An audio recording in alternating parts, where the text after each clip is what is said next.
போஸை பற்றின உண்மையெல்லாம் இவ்வளோ பிரச்சனை நடந்து கிளின்னு கிழிச்சு எடுத்ததுக்கு அப்புறமும் இந்த புள்ள காவியா போஸை கல்யாணம் பண்ணிக்கிறேன் அப்படின்னு முடிவெடுக்க போகிறத தாங்க இந்த சீன்ஸில் பார்க்க போகிறோம். அன்பான இனிய உறவுகளுக்கு வணக்கங்க. இங்கே சேதுபதி எல்லா உண்மையும் கொட்டி தீர்த்துறாரு. வண்டை போட்டு எல்லா உண்மையும் வந்துடுது. போஸ் ஆமாம் நான் தான் பண்ணினேன், நான் தான் தமிழ்ச்செல்வி அடித்தேன் அப்படின்னு சொல்லிட்டு எல்லா உண்மையும் கொட்டி தீர்த்துறாங்க. அதுக்கப்புறம் பார்த்தா வேற என்ன கச்சேரி தான். அடி டொம்மு டொம்மு டுமில் டுமின்னு அடி விழுகுது. ஈஸ்வரி தட்டு குய்யோ முயனுக்கு தவிக்குது பெத்த மனசு அப்படின்னு சொல்லுவாங்க இல்லையா. அடுத்து பார்த்தா பணம் கொடுக்குற ப்ரோக்ராம் கேன்சல். பணத்தை பார்த்தா வேகமாக அந்த செக்கை வாங்கி அப்போ தட்டே கொடுத்துட்றாங்க. இதை வச்சிரு பத்திரமா அப்படின்ட்டு அப்படியே பார்க்குறாங்களா. டே ஏன்டா வச்சிருக்கணுங்கிற, என் புள்ள தமிழ்ச்செல்வி கூடுறா அப்படிங்கிறாங்க. அதுவும் கரெக்டு தான் அப்படின்ட்டு தமிழ்ச்செல்வி நீயாம்மா எங்கள் உசுரெல்லாம் காப்பாற்றின அப்படிங்கிறாங்க. ஆமாம் மாமா அப்படிங்கிறாங்க. ஏமா நீ அப்போவே சொல்லலை, நான் சொன்னால் நீங்கள் எப்படி நம்ப போகிறீங்க, அதனால தான் நான் சொல்லவே இல்லை. ஏன் இவர்கிட்டே நான் சொல்லவே இல்லையே, அவராக தான் கண்டுபிடிச்சிருக்காரு. எப்படியா நீ கண்டுபிடிச்ச? பார்ட்டி கொடுத்தனே இவனுக்கு கல்யாணத்துக்கு முதல் நாள் சொல்லிட்டு அதில் தான் எல்லா உண்மையும் சொன்னான். செடியிலேருந்து எடுத்துகிட்டு வந்தேன்னு சொன்னான். அப்போவே தெரிஞ்சு போச்சு இவன் ஃப்ராடு பண்ணியிருக்கானு. அதனால தான் நான் போய் கண்டுபிடிச்சி எல்லாத்தையும் கொண்டுட்டு வந்தேன் அப்படிங்கிறாங்க. எப்பா சேது நான் உன்னை நம்பாமல் பண்ணிட்டேன், மன்னிச்சுக்கையா, விடுங்கப்பா, நீங்கள் தானேப்பா, யாராக இருந்தாலும் அப்படி தான் தோணியிருக்கும் அப்படிங்கிறாங்க. அதுக்கப்புறம் இந்த ப்ரோக்ராம் இந்த இது முடிஞ்சிருதா, காசும் வாங்கிக்கிறாங்க, நன்றி சொல்கிறாங்க, மன்னிப்பு கேட்குறாங்க நம்ம தமிழ்ச்செல்விக்கிட்ட வீட்டோட குடும்பத்தோட. அடுத்து பார்த்தா காவி அப்படி நிற்கிது. சரி இப்போ அது நடந்து போச்சு, ஏதோ பெரியப்பா நம்மளை மன்னிக்கணும் ஏற்றுக்கணும் வீட்டுக்குள்ளே அப்படிங்கிறக்கா என் பிள்ளை பண்ணிட்டான் கல்யாணம் அப்படிங்கிறாங்களே. ஏமா ராஜாங்க வராரு பார்க்குறாரு அந்த பிள்ளைய காவியாவை, உனக்கு இந்த கல்யாணத்தில் இஷ்டமா, இவனை நீ கல்யாணம் பண்ணிக்கிறியா அப்படின்னு கேட்க அப்படியே அழுகிறாரு. போஸ் வந்துட்டு இங்கே மாமியாக்காரி அம்மா அம்மா அப்படிங்கிறாங்களா.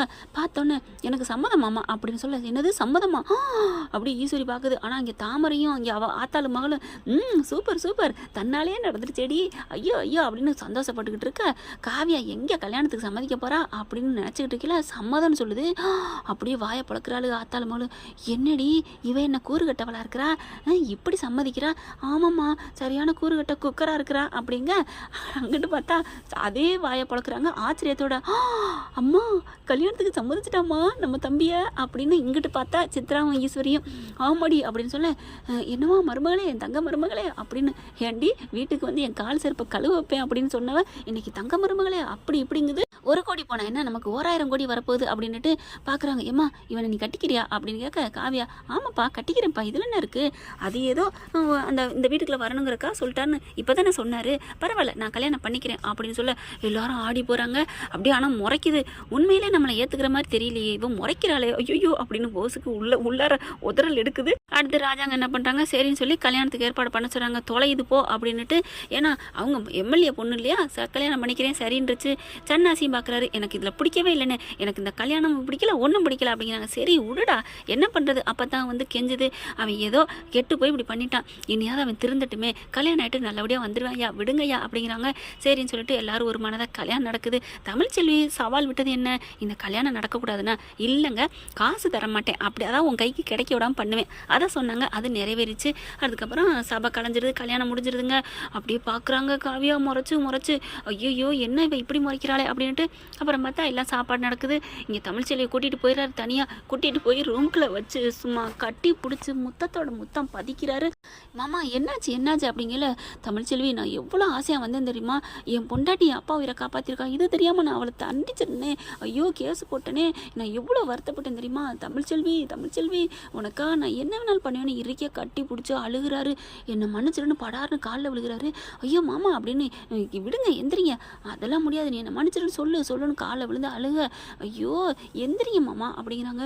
சாரி தமிழ்ச்செல்வி உன்னை தப்பாக புரிஞ்சுட்டேன், விடுங்க அதனால் ஒன்றும் இல்லை, தப்பாக புரிஞ்சா என்ன, என் மேலே பாசத்தோடு இருக்கீங்களா அது போதும் அப்படிங்கிறாங்க. இங்கிட்டு பார்த்தா எல்லாரும் கதவை தட்டுறாங்க, வர்றாங்க. என்னை மன்னிச்சிருமா அப்படின்னு அப்பாத்தாலேருந்து எல்லாருமே மன்னிப்பு கேட்குறாங்க. அப்பத்தா அம்மாச்சி நீங்கள் என்ன பண்ணீங்க? இல்லை நானும் கொஞ்சம் உன்னை கண்டுக்காமல் விட்டேன்ல, ஐயோ உங்களோட அன்பு ஆதரவில் தான் இந்த வீட்டில் நான் இருக்கேன் அப்படி விடுனுக்கிறாங்க. ஒரு வழியாக எப்படியா அவனுக்கு கல்யாணம் ஆயிடுச்சு அப்படிங்கிறாங்க. மலர் மட்டும் கொஞ்சம் ஒரு மாதிரியாக இருக்குது. என்னக்கா ஏக்கா ஒரு மாதிரியாக இருக்க, நீ அவனை நினைக்கிறியா? சேச்சா அவனை மாதிரி ஒரு பொறுக்கி பயிரோட வாழ்கிறதுக்கு வேணாம், நான் இப்படியே இருந்துட்டு போகிறேன், என் படிப்பு முக்கியம், நீ அதுக்கு வழி வச்சுட்ட, அதை விட எனக்கு வேற என்ன வேணும் அப்படின்னு சொல்கிறாங்க. அடுத்து எல்லா வேலையும் முடிஞ்சிருது. அவங்க வீட்டுக்கு போயிடுறாங்களா. போனதுக்கப்புறம் என்ன பண்ணுறாங்க, அப்பா நம்ம வீட்டுக்கு போவோம்ப்பா அப்படிங்கிறாங்க. எதுக்குமா அப்படிங்கிறாங்களா, அங்கே இருப்போம் அப்படிங்கிறாங்களா. போஸ் என்ன பண்ணுறாங்க, சரி நாங்கள் மாப்பிள்ளை எங்கள் வீட்டுக்கு கூப்பிட்டு போயிட்டு வரோம் அப்படிங்கிறாங்க. சரின்னு சொல்லி அனுப்பி வைக்கிறாங்க. ஏம்மா என் பிள்ளைய பத்திரமா பார்த்துக்கம்மா, உன் பிள்ளையவா அப்படிங்கிற மாதிரி அப்படியே ஒன்றுமே சொல்லலை. டக்குன்னு காரில் போய் ஏறிடுது. டேய் ராங்கிக்காரியாக இருக்காடா, எது சொன்னாலும் சரி நீ எப்படி காலில் விழுந்து அவகிட்ட அப்படியே மனசை மாற்றின அதே மாதிரியே நடந்துக்கடா, என்ன ஆனாலும் சரி அவள் காலை கழுவி குடிக்கிற கூட ரெடி ஆகிக்க அப்படின்னு சொல்ல, சரிம்மா நான் பார்த்துக்கிறேம்மா, அம்மா எனக்கு அங்கே போகவே பயமாக இருக்குமா. டேய் புது பொண்ணு தாண்டா போக பயப்பட, நீ என்னடா அம்மா அது கூட தைரியமாக போகும் புருஷன் விடுன்ட்டு, நான் இங்கே எந்த தைரியத்தில் போவேன், பயமாக இருக்குமா அப்படின்னு நடுங்கிறேன். பாவம் ஏன் இது, ஏன்டா தப்பு பண்ண, எதுக்கு இப்போ பயப்படணும், அதுக்கப்புறம் நீ போயிட்டு வாடா அப்படின்னு அனுப்பி வைக்கிறாங்க. வீட்டுக்கும் போயிடுறாங்க. போனதுக்கப்புறம் அப்படியே தூக்கி போட்டு டமால் டுமின்னு ஒட்டைக்குது. அப்படியே போய் பார்த்தா போஸை உட்கார சொல்கிறாங்க. உட்காடுறேன், உட்காந்தா அப்படியே சேரை பிடிச்சி ஒரே ஒத்த டமுக்கடின்னு கீழே விழுகிறேன். காவியா என்ன காவியா, என்ன நொன்ன காவியா, உனக்கு எங்கள் வீட்டு சேர் கேட்குதா அப்படின்னு சொல்ல, அப்புறம் ஏன் காவியா என்னை கூப்பிட்டு வந்தேன், என்ன ஏன் கூப்பிட்டு வந்தேண்ணா, இது பண்ணுறதுக்கு தான் அப்படின்னு சொல்ல, அப்படியே பார்க்குறான். நீ இந்த மாதிரி சேரில் உட்காரக்கலாம் தகுதி இல்லாதவன், நீ தரையில் உட்காரு அப்படிங்கிறாங்க. உடனே அவங்க அப்பா வரேன், என்னம்மா காவியா அப்படிங்கல, பா இவனை பற்றிலாம் உனக்கு தெரியாதுப்பா அப்படின்னு சொல்ல, என்னம்மா சொல்கிற அப்படிங்கல, நடந்ததெல்லாம் சொல்கிறாங்க. என்னம்மா இவன் பொறுக்கி போயலாம், ஆமாப்பா அப்புறையம்மா இவன்கிட்ட தாலி வாங்கினேன், இவனை கொஞ்சம் கொஞ்சமாக பொறுக்கி எடுத்து குத்தணுப்பா அம்மியில் வச்சு நச்சுன்னு, அதுக்காகத்தாப்பா தாலி கட்டினேன், தாலியை நான் சும்மா வாங்கிக்கிட்டேன் அப்படின்னு சொல்ல, அடியே உன் வாழ்க்கையை நீ ஏண்டி கெடுத்துக்கிட்டேன்னு அவங்க அம்மா சொல்ல, அம்மா நீங்கள் பேச வேணாம் விட்டுருங்க, யாரும் இதில் தலையிடாதீங்க போங்க அப்படிங்கிறாங்க. அப்படியே பார்க்குறாங்களோ, காவியா என்னை ஏன் காவியா அப்புறம் வேணான்னு சொல்லியிருந்தா நான் பாட்டுக்கு போயிருந்திருப்பில்ல, என்ன நீ பாட்டுக்கு போயிருந்தா விட்டுருவேண்ணா, நீ என்னென்ன பேசுன என்கிட்ட அதே வசனத்தை அவகிட்ட பேசுவ அப்படின்னு சொல்லிட்டு, அம்மா பசிக்குது சாப்பாடு கொண்டம்மா அப்படின்னு சாப்பிட்றாங்க. அப்படியே போஸ் இருந்துட்டு, பசிக்குது காவியா எனக்கு, ஓ அங்கே வீட்டில் சாப்பிடல அதுக்காகத்தான் நான் வீட்டில் போய் சாப்பிட்டுக்கிறேன்னு சொல்லி உன்னையும் சாப்பிட விடாமல் கூப்பிட்டு வந்தேன்டா அப்படின்னு பார்க்க வச்சுட்டு திங்கிறாங்க. அப்படியே தண்ணி தவிக்குது, தண்ணி எடுக்க போனால் பக்குன்னு தண்ணி எடுத்து இந்த பிள்ளை குடிக்குது.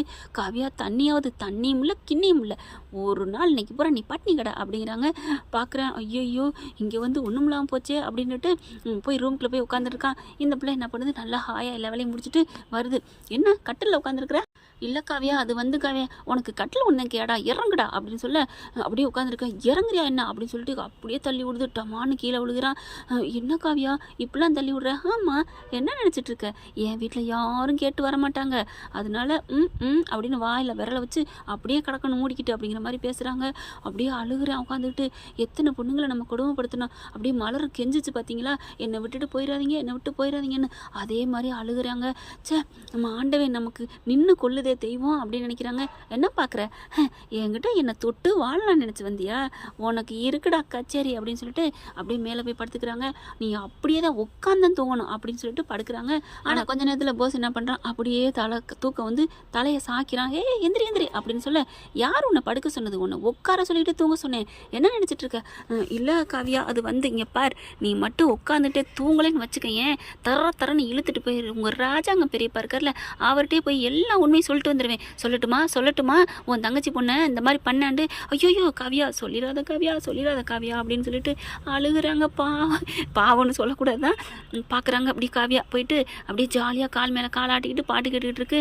அதுக்கப்புறம் போஸ் என்ன பண்ணுறான், மெல்ல பாக்கெட்லேருந்து ஃபோன் எடுக்கிறாங்க, ஏதாவது பார்க்கலாம் அப்படின்னு எடுத்து அப்படியே ஒரு இதுக்குள்ள தாங்க போகிறேன். யூடியூப்பில் பார்த்தா ஃபோனை கொடு அப்படின்னு கேட்க, இல்லை காவியா ஃபோனு அம்மாவுக்கு, என்ன அம்மாவுக்கு அப்படின்னு கேட்கல, இல்லை அம்மாவுக்கு இல்லை சும்மா யூடியூப் தான், என்ன யூடியூப்பு நீங்கள் ஜாலியாக பொழுதுபோக்க பார்ப்பீங்களா, அது பார்த்தா நீ நல்லா இருப்பியே ஜாலியாக, ஃபோனை கொடுறா அப்படின்னு பறிச்சுக்கிறாங்க. ஃபோனும் இல்லை ஒன்றும் இல்லை, அண்ணன் தண்ணி எதுவும் இல்லாமல் விடிய இப்படியே உட்காந்துருக்கணும் அப்படின்னு சொல்ல, காவியா ஏன் இப்படி உட்காரல, மண்டி போட்டு உட்காரியா, மண்டி போடுறது பெஸ்ட்டா இல்லை இப்படி உட்காந்துருக்கிறது பெஸ்ட்டா, உனக்கு போனா போட்டு போது நீ இப்படி ஒரு தண்டனை கொடுக்குறேன், இல்லைன்னு வைவேன் இப்போ நீ மட்டும் படுத்த உன்னை மண்டி போட வச்சிருவேன் அப்படின்னு சொல்லிட்டு போனை பார்த்துட்டு இருக்காங்க. இவனால இருக்க முடியல. போஸ் என்ன பண்றான், அப்படியே மெல்ல சாஞ்சிடறான். சாஞ்ச கையோட படார்னு தண்ணி எழுதி கொண்டாந்து ஊத்துறாங்க. எந்திரா அப்படின்னு சொல்ல, அப்படியே எந்திரிச்சிட்டு, என்ன காவியா அப்படின்னு சொல்ல, உன்னை யாரா படுக்க சொன்னது, உன்னை என்ன சொன்னேன், இல்லை காவியா இனிமேல் படுக்க மாட்டேன் அப்படின்னு சொல்ல, இல்லை நீ மண்டி போடுற அப்படின்னு சொல்ல, அப்படியே ஒன்றும் பண்ண முடியல. அப்படியே முட்டி போட்டுக்கிட்டு அப்படியே உட்காந்துருக்குறான். நீ பண்ண தப்புக்கு இதான்டா தண்டனை அப்படிங்கிறாங்க. என்ன ஃப்ரெண்ட், போஸுக்கு சரியான தண்டனை இது சூப்பர்னு நினைக்கிறவங்க கமெண்ட் பாக்ஸில் சொல்லிருங்க கருத்தில். ஏன்னா இப்படியும் போகலாம் இல்லையா. இதை பற்றி உங்களுக்கு பிடிச்சிருந்துச்சுன்னா உங்கள் பொண்ணான கையில் ஒரு லைக்கை போட்டு சப்ஸ்கிரைப் பண்ணிடுங்க. Thank you friends.